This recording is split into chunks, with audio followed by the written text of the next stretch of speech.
Let people see the failure, but let them see that you're readjusting and shifting how you're doing things to show that you don't see that failure as a final. You see it as or that L as a loss. You see it as a lesson, right? L means learn. L means lesson. It doesn't mean lose. And so you always got to show people that, yeah, I took a L, but I took a learning L and not a losing L, right?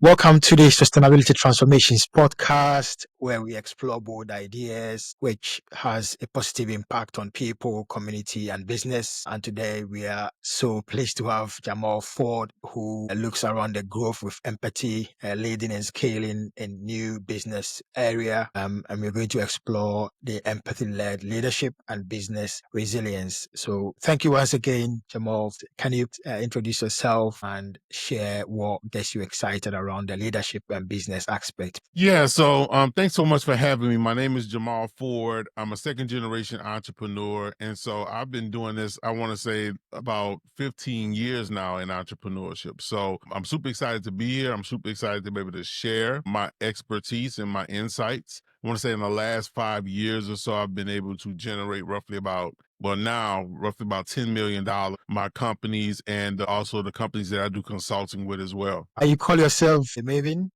Yeah. What does that title mean to you in the world Yeah. of leadership? So a Maven is a teacher. And so for me, I've always been kind of a teacher of sorts, like a person that's been really out there trying to help others is my natural state, like helping people figure out what's best for them, but not only like giving people the answers, more or less like teaching them how to fish, figuring out, okay, this is what you know, this is what you don't know. These are the things you need to know to actually get you where you need to go. And this is the repeatable process to help you get there over and over again. So for me, in order to help people actually achieve their goals, I took on the moniker of the Maven, kind of as an alter ego to allow people to know me in a term of like understanding he's here to help you, he's here to teach you. Now, that's great. So you mentioned you are a second generation entrepreneur. What did you carry forward and what did you do differently in terms of your business and leadership? Yeah, so a lot of things, luckily, were second nature for me when I started to get in business for myself. Understanding and seeing what I grew up in, many of the things that I've seen people having issues with, I kind of already knew the solutions to because I grew up looking at the solutions. So, from the most part, I took all the things that I learned growing up, profit loss sheets, leadership, understanding how to get more customers, understanding how to go out and market your business, how to actually thrive in a area where there's not a lot of people looking to buy products or services from you, and figuring out how to get people more enticed to want to work with you. So a lot of different things I took. I would not say there's anything that I did not take, because there are things that I noticed that I may have like built upon compared to maybe what I learned it at its iteration state, but knowing the fundamentals of it and being able to shift it to being more 2025 based. So I wouldn't say there's anything I didn't use. I would say there's things that I kind of scaled up to another level, from that standpoint. I read from your bio there's a common theme of empathy. What does empathy mean to you in terms of business and leadership? How has that helped you succeed where others perhaps may disconnect? So for me, empathy is really big in business, because I think that if you want to have a sustainable business, you have to understand what your customer is going through, not just try to sell them something, but understand their fears, their frustrations, their desires, and their dreams, even before they actually become a customer of yours. Understanding the psychology of people is the first step in being an entrepreneur, first step in understanding how to sell them anything. Because at the end of the day, entrepreneurship is just sales. It's telling people, hey, you have a problem. I have the solution to your problem, and I'm the best fit to solve your problem. And those are the three things you're trying to tell people. And empathy, understanding where people are coming from and understanding the chemical background of empathy, understanding what a person is lacking. Cortisol. Cortisol is huge. They're afraid, they're nervous. For me, when it comes to sales, when it comes to having empathy, I want to empower people to achieve their dreams. So there's three big things that I want them to have. I want them to have a boost of serotonin. I want them to have a boost of dopamine. And I want them to have a boost of testosterone to empower them to actually go out and achieve what they're trying to achieve. And I know that if I'm talking to someone and I'm able to boost those chemical reactions in our conversation, then they're more likely to want to work with. Wow. That's a useful insight. And as you're talking about the sales and the empathy, would that be a factor as to why a lot of startup businesses fail within the first 2 or 3 years? Where, from my experience, it would appear, I'm not a very experienced salesperson, but it would appear that there is a lot of emphasis on marketing and other task which is not really getting in front of the customer and understanding those key things. I'm curious to know, again, I'm asking more from a curiosity standpoint. Yeah. So I would say there's two big factors in the reason why people lack success. The first one is the overall reason they get into entrepreneurship in the first place. So many people are good at doing something. Like, let's say I'm good at cutting grass and I'm cutting grass for someone else's business. And everyone says, you're amazing at cutting grass. And then I decide, hey, I'm going to go into business myself cutting grass. So I start my own grass cutting business. Well, just because I'm good at cutting grass doesn't mean I'm good at convincing other people that I'm good at cutting grass, right? Doesn't mean that I'm good at operations, collecting money, doing transaction, scheduling, hiring employees, actually going out and knocking on doors and selling people on my services.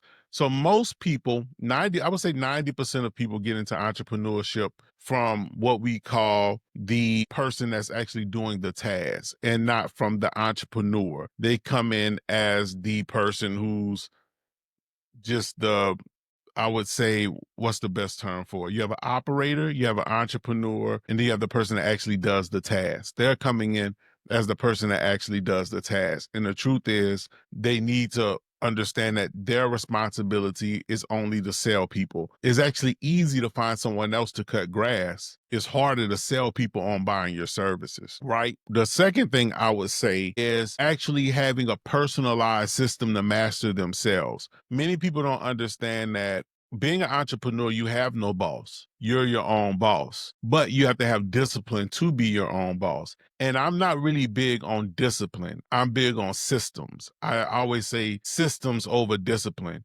Most people that you see that are considered to be very disciplined, they actually have systems in place to keep them on track. They get up at the same time every day. They do the same stuff at the same time every day. That's systematic. Is not necessarily discipline. So you have to master time before you can master money. And you have to master your own time before you can master other people's time. And that's very much so system based. So if you can build a system to be as efficient as possible for yourself, then you can build a system to be as efficient as possible for your business. And that's the second thing that people don't really understand when it comes into entrepreneurship. Wow, that's a great insight around those systems and how they came into it. You shared you've taken business from 0 to 10K and others beyond 100K, which is very difficult to achieve. What are the core moves that you feel or think, or based on your insight, drove that outcome where others, as I shared in the previous question, others have not managed to achieve? Yeah, I would say the first thing that's super important to understand is you have to touch people. Like you have to get in front of as many people as possible. If you have a brick and mortar business, if you're geographically centered in a certain area, then you need to make sure that you're really well known in your community. Everyone knows who you are, they know what you do, and your name is synonymous with the task that you're trying to provide. If I'm Sal, as soon as people hear Sal, they immediately hear, oh, that's Sal's grass cutting. It clicks for them because they know that I'm associated with that. And that's how I want to dominate my 3.5 miles. One quick thing I will tell you, like, it's very easy to train people to associate a certain thing with you. I'm really big. I love at Smoothie King. There's a place called Smoothie King, and I love eating acai bowls. And I order the same acai bowl all the time to where now, as soon as I come to the smoothie place, they don't have to ask me what I want. They know exactly what I want. And that's through repetition of me ordering the same thing over and over again. So you want people to have the repetition of hearing your name and your service or product in association to where as soon as they hear it, they immediately know what it is. And that is branding. That is what branding is, associating a name with actually what you do, right? And so at that smoothie place, I'm branded as the acai bowl guy. They know that that's what I want, right? And that's a part of branding, that's a part of marketing. So that's very, very key when it comes to having success in business. I would also say that what would be the second thing I would think that would be really key for somebody in a geographically dominated place? Yeah. So 60% of people stay within, I would say, 10 miles of where they grew up. 80% of people stay within 100 miles of where they grew up. So word of mouth is very key as well. So once you built a brand of association with solving a problem, now you can come back and have people want to spread word of mouth by the quality of your service, right? So Right. if I'm a dentist and everyone in my area knows me as that dentist and people want to come to me for their dental services, then if their cousin has a toothache and he stays 40 miles away and he needs that pain to go away, he wants a quality dentist. And his cousin that lives back in his hometown is telling him, hey, the dentist here is really, really good. He's going to be willing to drive those 40 miles because he knows I'm the best dentist for his services. So really branding, association, and understanding that people live within 100 miles of where they grew up, like 80% of people, is really key to building a brick and mortar business. If you're building a business online, you want to put out a ton of content. You want a lot of people to share your content.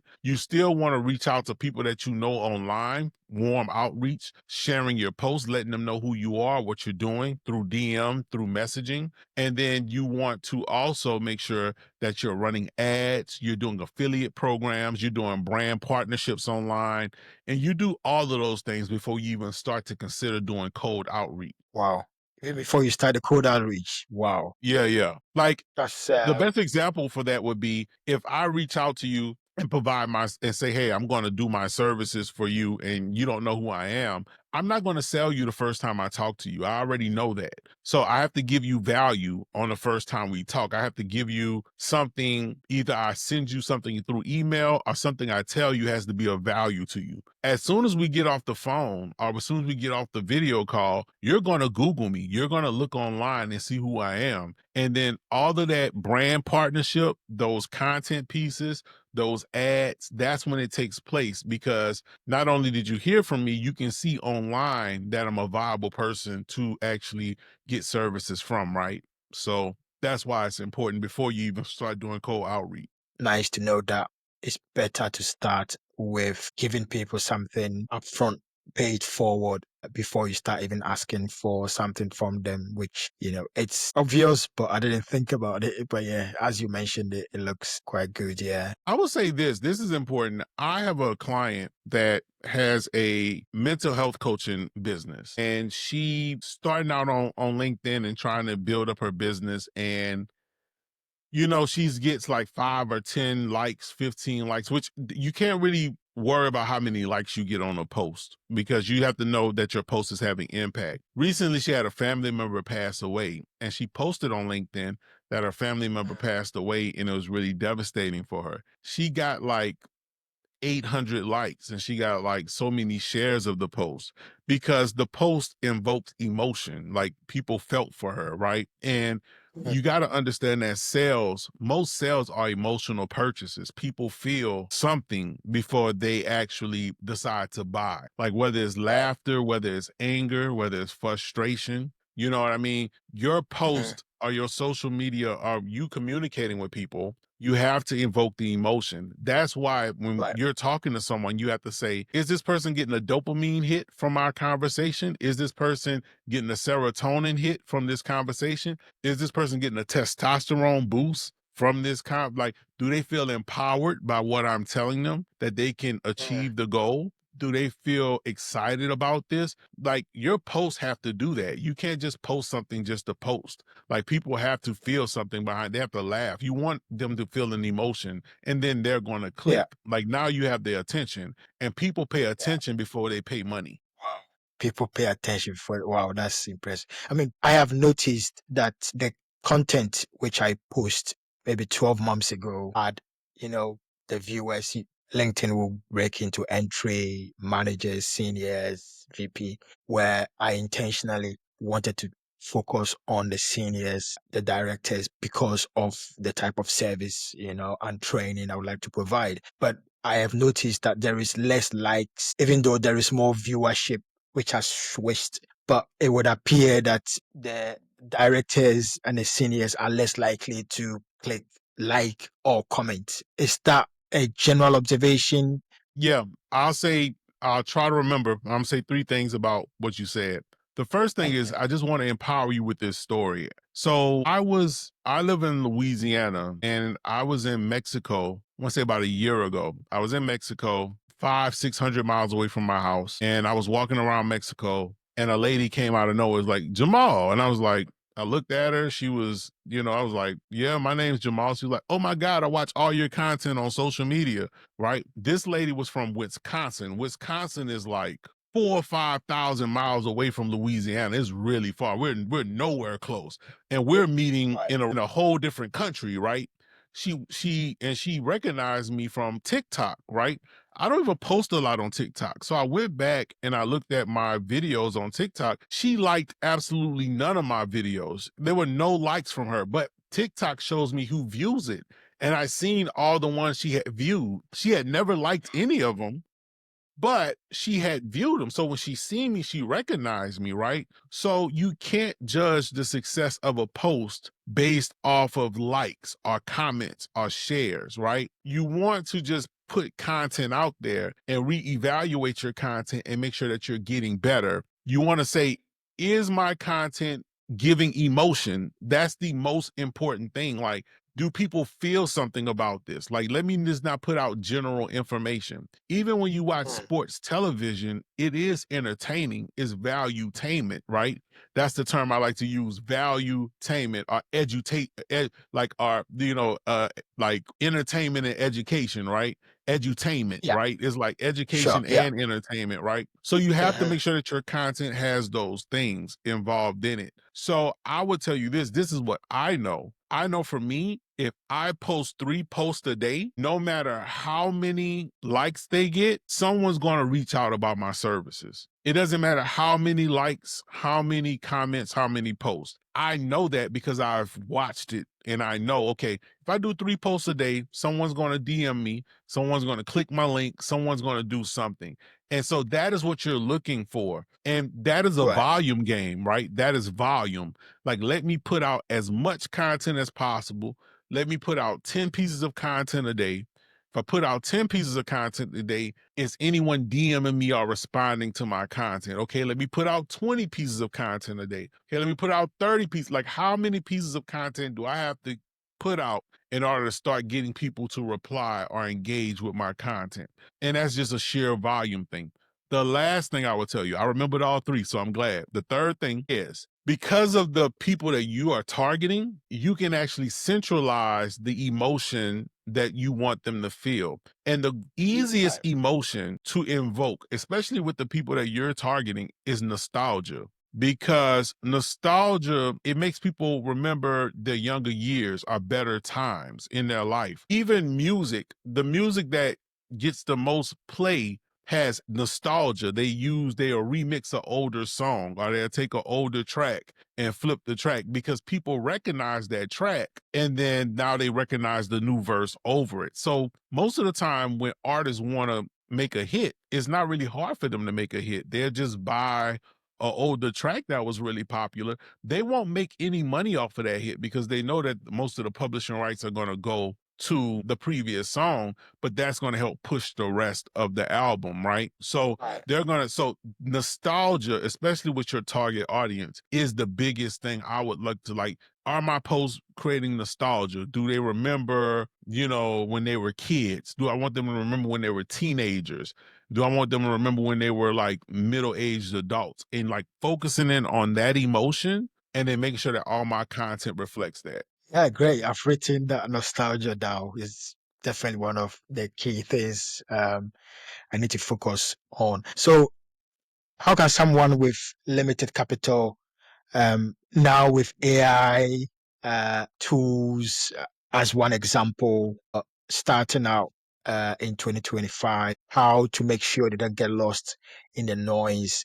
It may appear that because of ChatGPT and AI, there's a lot more content now in 2025, perhaps compared to 2022, as an example. So, how do uh, entrepreneurs or aspiring entrepreneurs, make sure they don't get lost in the noise and focus on the key parts that resonates with their audience? Yeah, a few things actually. First thing I would say is put out a lot of content. Like put out a good bit of content. Always remember life is content, and you want to make sure that you associate your life with content. So don't just think that you have to present yourself one way. If you exercise every day, put your exercise videos out as content. You don't have to be an exercise specialist, but if you're a consultant, you show people how exercises help you get mentally prepared for the day. People want to see what your process is, how you actually get things going. If you try something and you failed at it, post that. Let people see the failure,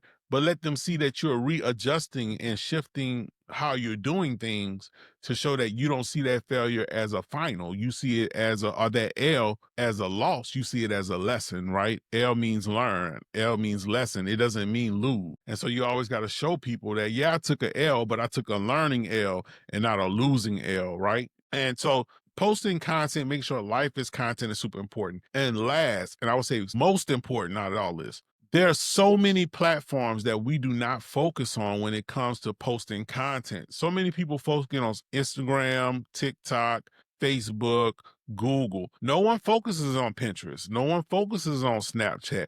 Pinterest has 2.4 billion searches a day. There are 2.4 billion people searching Pinterest a day. I think it's like 11 billion on Google, and I think it's somewhere around 9 billion on Instagram. But if you combine Snapchat and Pinterest and put those three together, that's just as many people as Instagram, but no one's posting on those platforms. So you can just as much, instead of trying to flood Instagram, you can flood these other ones that no one's even really focusing on the post, like Lemon 8. You can post and flood Lemon 8. You don't have to worry about TikTok. Put stuff on TikTok, but try to grow on Lemon 8, right? And just focus on other platforms and try to grow and scale on those as well. Don't just look at the one. I seen Neil Patel say we called it search engine optimization, right?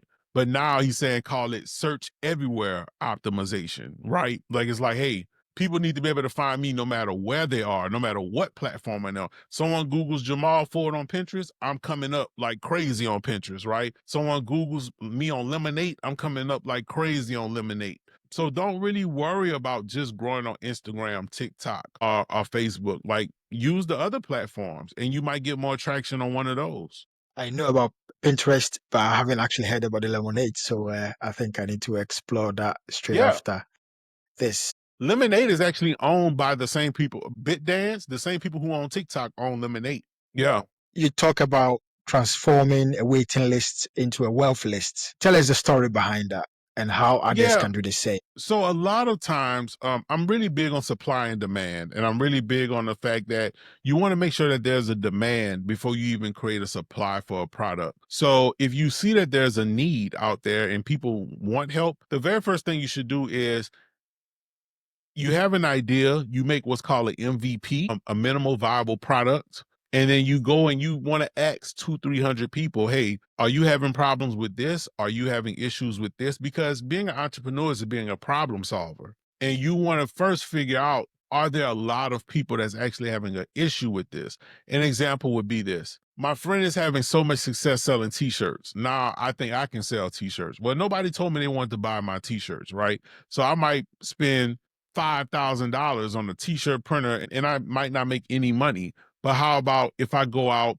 and I say, hey, I want to make Christian or religious t-shirts. Let me go ask 600 people, are they interested in wearing Christian paraphernalia or like, religious paraphernalia? If they are, let me get them to sign up on a waiting list. Hey, look, I'm going to be dropping a brand in September. Give me your name and your email address, and I would love to share that with you. Now, out of the 600 people I reached out to, I might get 400 of them to say they would be interested. Interest is a lead. Leads are just signals of interest. Now I have those 400 people that have gotten their emails. Now I make a big announcement via email, or even if I got their phone number, call, hey, look, I just dropped the brand. I'm going to send you the link.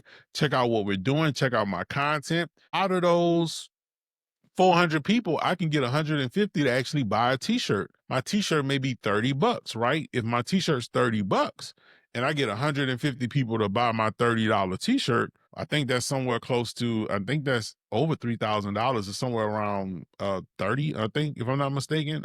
My math could be off, but I don't think it is. I think, let me see. I'm gonna do it real quick. Let me Yeah, see. sure. Yeah, it's like $4,500. So I made $4,500 just by going out and asking people, and then now those people can be repurchasers of the actual t-shirts or whatever I'm selling. But a waiting list is super important for any product or service you actually want to offer, just to get the signal of interest that people would be interested in what you're selling. It's waiting lists, giving me some ideas of how to explore that on other areas. So, what's a powerful example of B2B partnership that changed the game for you, Jamal? Yeah, it really depends what you're selling. I think when it comes to B2B, it can be tricky. It depends on the economy. Like right now, we're not in a great B2B economy because a lot of businesses are struggling. They're trying to figure out how to make money, right?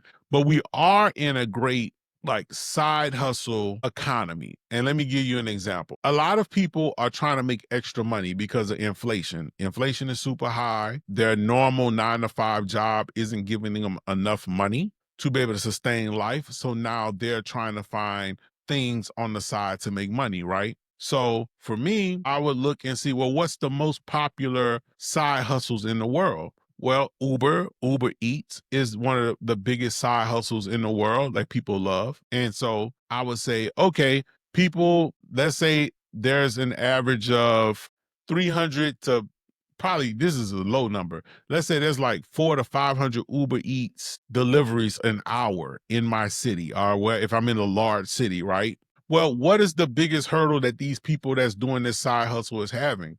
Well, they're not getting big tips, because when people order on Uber, they're choosing what their tip is going to be long before that person even provides service, right? So, like, I'm going to order my food. Now they ask me, how much do I want to leave as a tip, right? And I don't even know the person that they're going to send to me. And that's a big problem for the person who's doing the delivery, because they might get zero tip. They might get $2 tip. And then Uber's only paying them maybe $5 a delivery, right? And they're actually trying to make money. Well, what is the biggest way they can make more money? Understanding personal branding.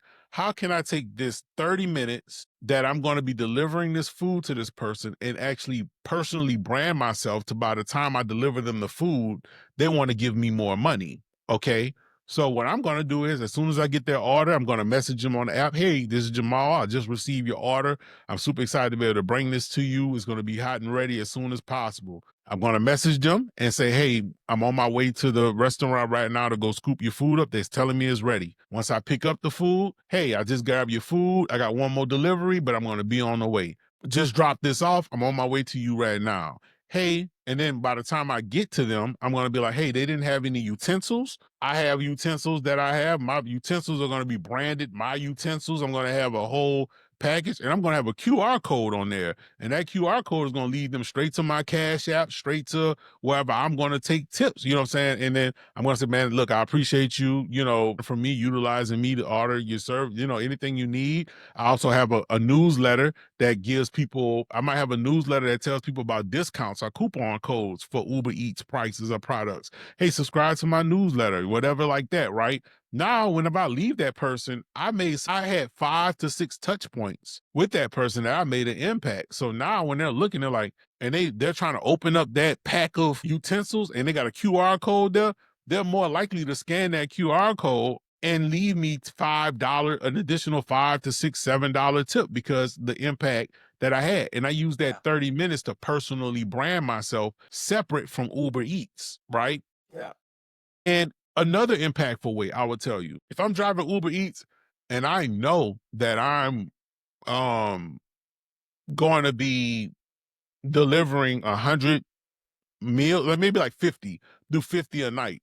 I'm going to find a local business that's trying to market their business and say, hey, do you have any flyers or something? You give me $100 a week. I'll put your flyers in these bags for the people that I'm delivering the food, or I'll put your logo on my car. You know what I'm saying? I'm going to Yeah. make extra money. Those are the people who are looking to make money that's touching enough people that can actually make money, right? Like through, if I'm B2B, I'm going to look for Uber drivers and have them deliver flyers to people's homes, or you see what I mean? Like, because Yeah.